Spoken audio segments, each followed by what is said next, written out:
আল্লাহ তাআলা এই রাত্রিতে প্রথম আকাশের দিকে রহমতের দৃষ্টি পাত করেন, রহমত প্রেরণ করেন, আর কি করেন এবং বলেন যে এইরকম কে কেউ ক্ষমা প্রার্থনাকারী আছো যে আমি তাকে ক্ষমা করে দেব?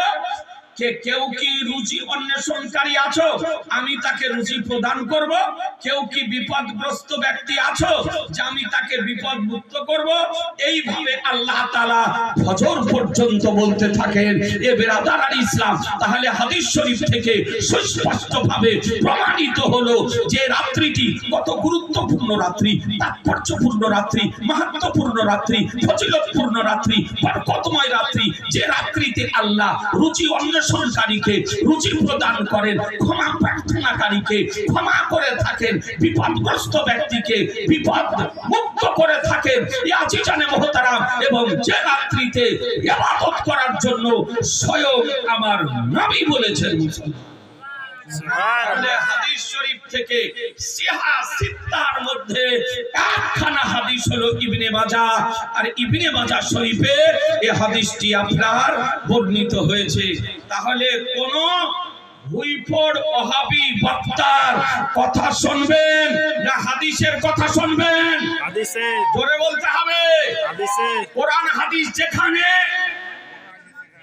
একটু জোরে বলেন, কোরআন হাদিস যেখানে, কোরআন হাদিস যেখানে, ইজমা কিয়াস যেখানে, শবে বারাত যেখানে, দরুদ ও সালাম যেখানে, মিলাদ ও কিয়াম যেখানে, আজিজানে মুহতারাম কোরআন বলল মা তাকুম রাসূলু ফাখুযুহু ওয়া মান হাকুমান ফান্তাহু, রাসূল যা প্রদান করেন তা গ্রহণ করে নাও, আর তিনি যা বারণ করেন তা থেকে বিরত।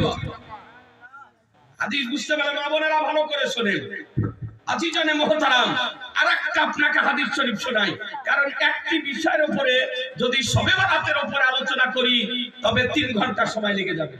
তো কেবলমাত্র আপনাদেরকে বোঝানোর জন্য দু একটা হাদিস শরীফ আপনাদের প্রয়োজন যদি হয়, কোন ব্যক্তি, কোন ওয়াহাবি, কোন গায়র মুতাল্লিম, কোন ব্যক্তি যদি মুনাজাতে যদি বসতে চায় তাহলে সুন্নাত আল জামাতের পক্ষ থেকে লাইব্রেরি হাজির করে দিব। সুবহানাল্লাহ। সেদিন দেখবেন এ বেরাদার আল ইসলাম কোন জায়গাতে তাদের মোকাবেলা করার মতন ক্ষমতা নেই, কারণ তারা আরবি তো পড়তে জানে না। তারা আপনার বাংলা নিরক্ষর, মূর্খ, এইরকম আপনার অনভিজ্ঞ ব্যক্তি আজকে সোশ্যাল মিডিয়ায় এসে আপনার মোবাইল দেখে ওয়াজ করে।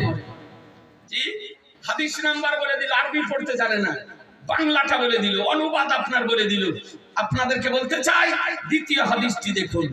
রাদার عن عائشة رضي الله تعالى عنها قال قدت النبي صلى الله تعالى عليه وسلم ذات ليلة فخرجت أطلبه فإذا هو في الباقي رافع رأسه إلى السماء فقال يا عائشة أكنت تخافين أن يخيف الله عليك ورسوله ولقد قلت وما بذلك ولكني ظننت أنك أتيت بعض نسائك فقال إن الله تعالى ينزل ليلة النصف من شعبان إلى السماء الدنيا فيغفر لأكثر من عدد شعر غنم قلبي। سبحان الله। বলেন সুবহানাল্লাহ। আজিজানে মুহতারাম হাদিসটি কোথায় আছে? তিরমিজি শরীফ, লেবানন বাইরুতের প্রিন্ট, পেজ নাম্বার 272, হাদিস নাম্বার 1389, ইবনে মাজাহ শরীফ ভারতের প্রিন্ট 100 পৃষ্ঠা, মিশকাত শরীফ ভারতের প্রিন্ট 114, 115 পৃষ্ঠা। হাদিসের বাংলা অনুবাদ শুনেন ভালো করে। এ বেরাদার ইসলাম আপনাদেরকে বলতে চাই, মা আয়েশা রাদিয়াল্লাহু তাআলা আনহা তিনি বর্ণনা করেন, উম্মুল মুমিনিন মা আয়েশা সিদ্দিকা রাদিয়াল্লাহু তাআলা আনহা তিনি হাদিস শরীফ বর্ণনা করেন যে একদা এক রাত্রিতে আমি নবী সাল্লাল্লাহু তাআলা আলাইহি ওয়াসাল্লামকে বিছানায় পেলাম।